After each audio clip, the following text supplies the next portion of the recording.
Hello and welcome to my build diary for 3.26 Mercenaries of Trarthus. This is going to be day one. I did get kind of a slow start because I was busy Friday and I was busy yesterday, Saturday. So yeah. So far the character is level 61, Totem Deadass. We are res capped legally, 1800 life. Gear isn't bad, just some rares. Most of these I have just vendored and binding orbed. That's why they're all 4 links. A lot of stats. I needed quite a bit of dex and strength because I'm running quite a few red gems. So the build is Flameblast of Celerity, or Celery as I've been calling it. So if you don't know what Flameblast is, there is 3 different versions. So you have your normal Flameblast, which is it expands, and then when it gets to 10 stages, it explodes, or you let go and it explodes. There is Flame Blast of Contraction, which does the opposite. It starts big, goes small. And then there is Flame Blast of Celerity, which doesn't get as big, but it continually goes off. So like I'm holding down right click, and you can see as soon as it hits 3 stages, it's exploding.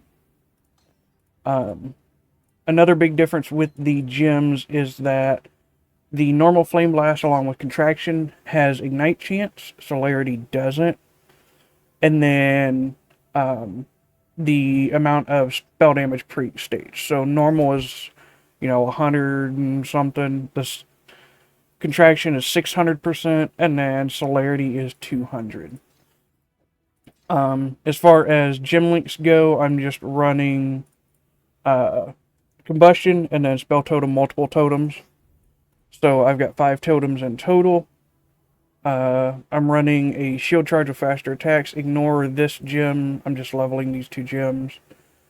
Flame Dash and Relic with Arcane Surge, because I was thinking about taking Arcane Blessing for my final ascendancy. I don't know about that yet. I got an Arcanist brand Flammability Wave of Conviction set up. I've got Anger, Zealotry, Tempest Shield, but I'm only running Anger and Zealotry because I don't have enough mana yet to cast anything if I reserve Tempest Shield. And then I just have a Lightning Golem, and again, I'm leveling a Fire Pin. So we're not doing bad. This is the tree. So Ascendancy, Pursuit of Faith, and Ritual of the Awakening are your main 2. That's your main 2 totem ascendancies. Third lab, I'll be taking Conviction of Power, which is minimum endurance and power charges. So you're basically always setting on 5 power and endurance charges. Or you're setting on 4, and then you take the Disciple of the Forbidden, you're setting on 5 power charges for endurance charges. And then for Final Ascendancy, I'm either going to take Arcane Blessing, or I'm going to take Divine Guidance. I'm thinking about Divine Guidance because it's 10% of damage taken from Mana Before Life, and that stacks with Mind Over Matter. So you're taking half of your damage from your mana. On top of that, I have it so that 5% of damage from hits is taken from my totem's life before mine. So you get pretty tanky just because you have a lot of mitigation. As far as the tree goes, it's a basic totem tree. I am going to go spell block, or I'm going to go block, so I'm taking the block nodes, and then eventually I'm going to pass down, take Sanctuary, and probably Glancing Blows. If you don't want to run Flame Blast, and you want to run a different totem skill, like Freezing Pulse,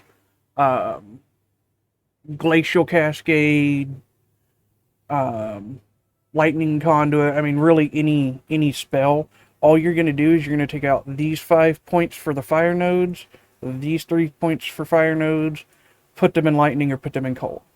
If you want to swap elements, that's really the only changes. The rest of it is just standard elemental damage, and then totem nodes, and a lot of life.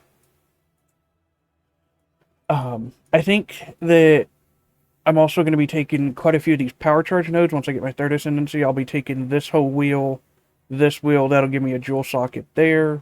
I'm going to jump down and take these nodes for endurance and power charges, that jewel socket, I'll probably take Faith and Steel. I'll take these mana nodes next. So yeah, you're pretty safe. It's feeling really good. So if we go ahead and go to town, which by the way, load times this league have been horrendous. Okay, so as I said before, I am in Act 8. So let's go ahead and I will walk into the sewers and show you kind of how the build plays and how it acts. It's got a decent amount of clear speed. The single target is really good, but I mean that's most totem builds have good single target. So you just kind of walk along, you drop your totems, and because they're taunting, everything goes after your totems instead of you. And everything just explodes. Now, if you're using the normal Flameblast, you can do something like ignite proliferation. So when you do ignite, it spreads, and then you're getting more clear speed. Find a nice single target example here with this rare. So you can see I can drop my totems, hit my brand, and then I just walk away. And I let the totems do all of the work. That's the biggest thing with totem builds, is let the totems do all of the work. I guess I should mention too that in order to get the Celerity Gem, it took me 20 lab runs, and then I hit a variant of Flame Blast 4 different times before I got the one that I wanted. So I hit Contraction 4 different times before I got Celery. I did use this a little bit. It's really fucking good for bossing. It's just the AoE makes it kind of hard to clear with. But if you've got, like a secondary clear skill, and you use that as your boss skill, I think it'd be really, really good. Especially if you can start stacking the ignites up, then it's going to get really good. So, yeah, that is day 1. This is what our currency tab looking like. Not too bad. Got a little bit of essences. Uniques, I don't really have anything too cool. I do have a couple of Raku Tikis. I had a... I think I put that on a Merc and then I got rid of it. I had a Toe, which was nice. So yeah, I am solo self-found, by the way. I don't know if I mentioned that, but hopefully you guys enjoyed, and I will see you for day 2.